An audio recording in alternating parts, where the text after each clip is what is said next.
Šiandien pirmą kartą lankomės vėl šiek tiek kitokiam renginiui. Kažkada jau atsimenu, filmavau savo kanalų, kai vandens motociklų lenktynėse Kaune. Tiesiog apsilankiau, apžiūrėjau, o šiandien Klaipėdoje vyksta, manau, šiek tiek jau kitokio lygio renginys. Tai Formulės 2, Formulės 4, formulių vandens, formulių lenktynės. Ir šiandien būnant Klaipėdoje, manau, puikia proga apsilankyti, pasižiūrėti, kaipgi tos formulės atrodo iš arčiau ir pažiūrėti, ką mes čia pamatysim. Kol vieni sportininkai suka ratus vandenį, galima pasivaikščioti po boksus, nes yra likusių formulių ir ant kranto, iš arčiau apžiūrėti, kaipgi jos atrodo.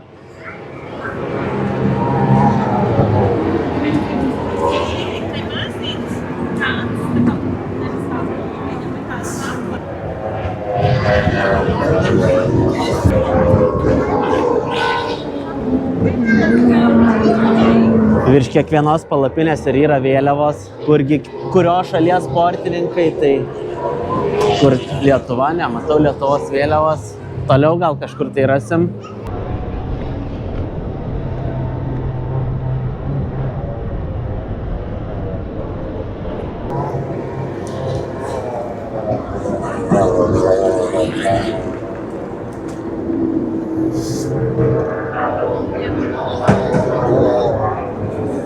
Va ir Lietuvos palapinė.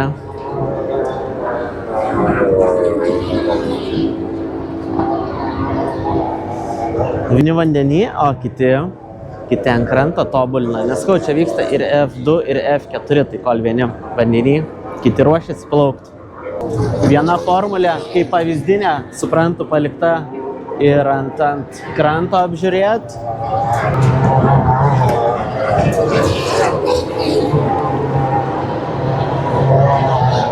Nežinau, ar viduje atrodo labai saugu, bet visai įdomu.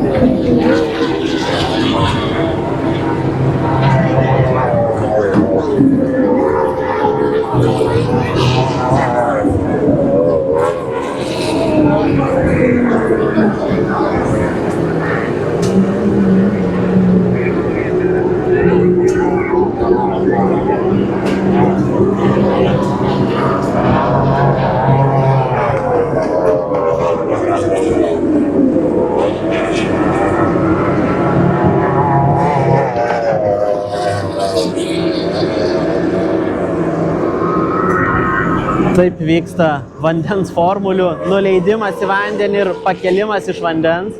Sakyčiau, gan atsakingas kranisto darbas, bet turbūt viskas apskaičiuota.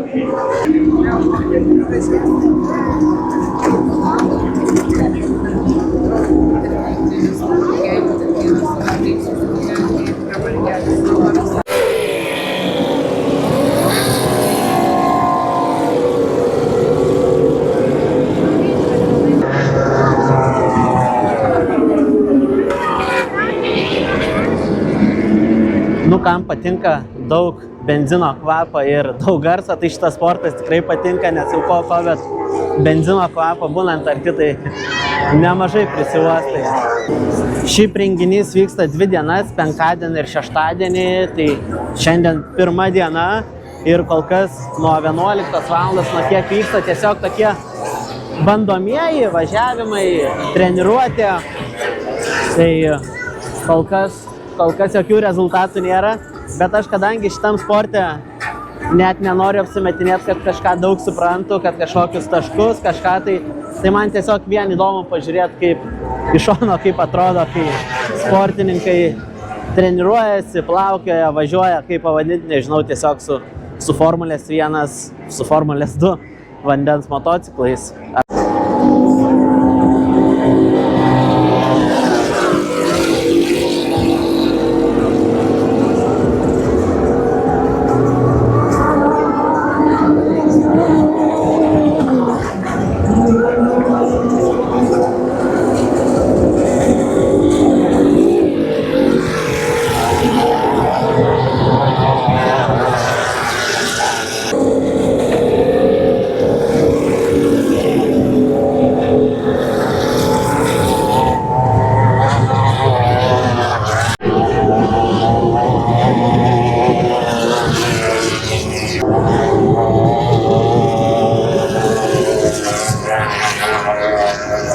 Sunku pasakyti, kokiu greičiu iš tikrųjų iš čia važiuoja, nors kiek skaičiau, kad tipo F2 bolidai iki 200 greičio lygtais pasiekia tai. Bet šiaip ir matas, kad jau kada nesiruošia sustoti ant prie boksų ar kažkur tai jau tada matas, kad greitis geras.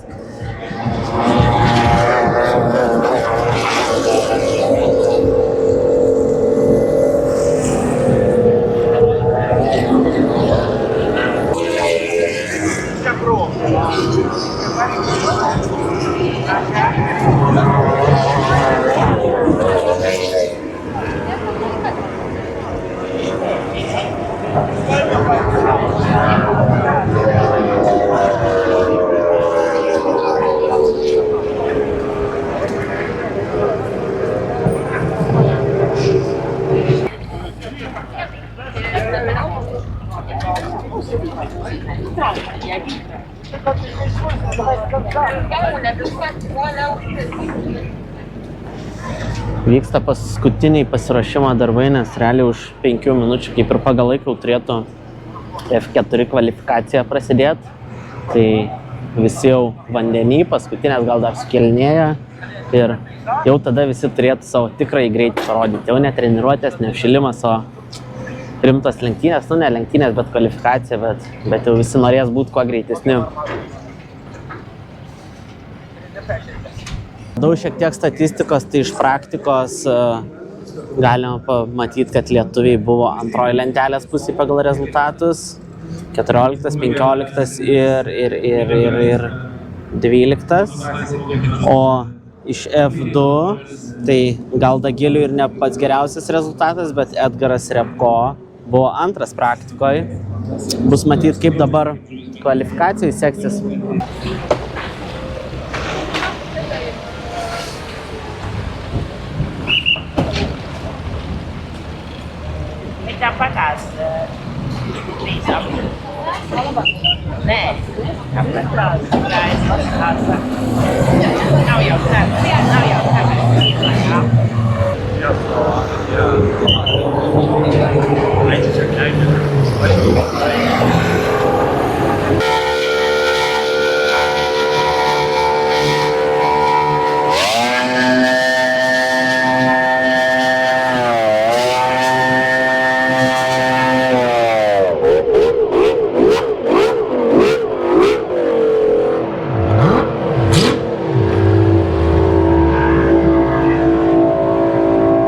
Nežinau, kodėl čia tiek daug dūmų.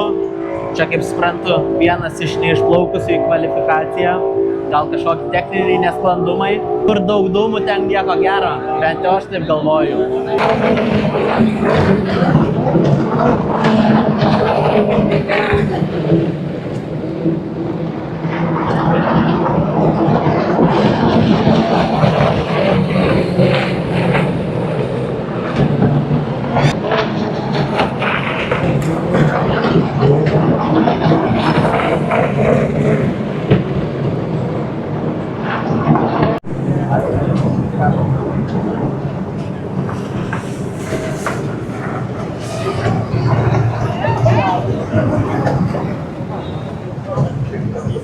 Va, ką reiškia nefilmuok ištisai. Vienas plaukia, tik pakilo į orą ir apsivertė. Va, sakau, reikia filmuoti ištisai, kad visus geriausius kadrus užfiksuotum.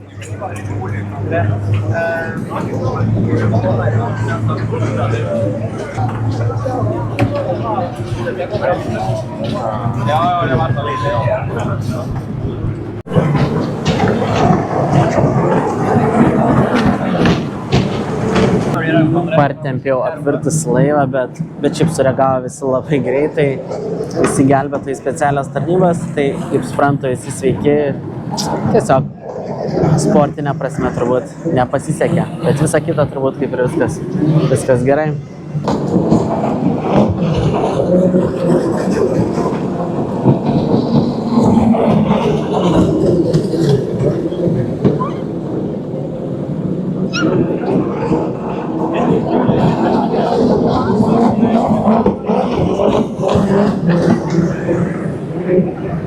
Baigėsi antras F4 formulės kvalifikacijos etapas ir tarp top 6 pateko lietuvė Nida ir jau turbūt neužilgo visi startuos trečiame etape, kur jau galiausiai išsiaiškins, kas iškovos prizinę, ne prizinę, bet geriausią starto poziciją, sakykim taip.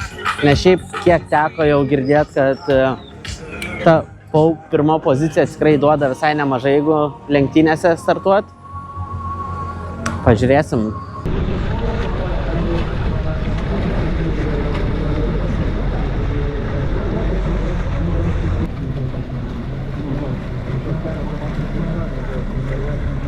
Baigėsi F4 kvalifikacija, lietuvė Nida iš 6 liko 6.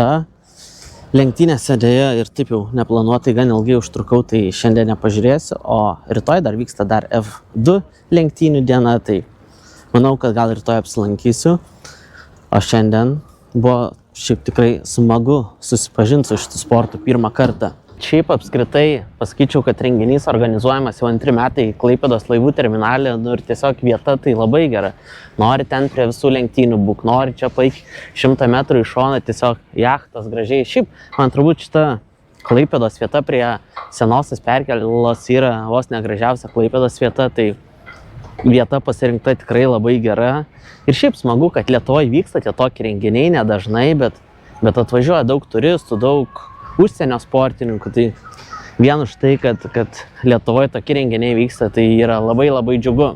Po gero pusdienio praleisto lenktynėse svarbu dabar gerai pasistiprinti ir šiaip dieną pabaigsim su tokiais Klaipėdos piršteliais. Šiaip retai tenka būti Klaipėdoje, bet tie sūrio piršteliai yra kažkas tikrai super, ko nežinau, nei Kaune, nei niekur kažkaip bent jau neradau, tai rekomenduoju, kas bus Klaipėdoje, paragaukit, kas dar neragaut. O šiaip, ačiū, kad žiūrėjot video apie lenktynės, apie ką jau čia kiek tą pusdienį parodžiau. Ir jeigu jau pažiūrėjai video, tai palaikink, pasubscribink kanalą ir iki.